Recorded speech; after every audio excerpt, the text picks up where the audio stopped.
All right, we're going to take this outside. We're going to shoot some video.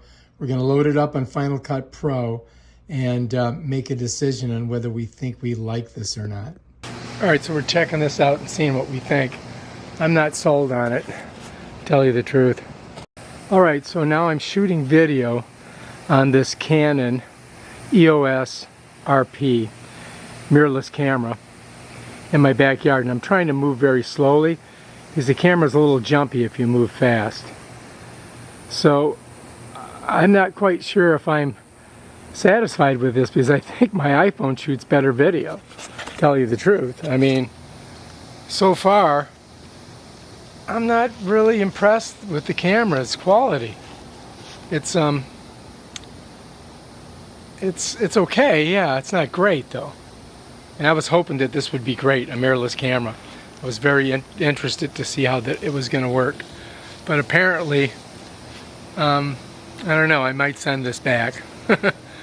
And as I said, not super impressed with the camera so far. I think you might be better off with just a regular old iPhone Pro Max, to tell you the truth. How can it be better than your phone, is it? That's what I said. I'm shooting this to see if it is better than my phone. And right now, I'm not really that impressed. Interesting. I'm like, you know, $1,400 for this camera, and my iPhone, I think, is as good. Yeah. Yeah. All right, we'll see. I'm going to go check it right now. Okay, so we did shoot some video and photos, and, you know, this would do in a pinch. It might be a good vlog camera to use, but I was not super impressed with the performance, and I mean, it's okay.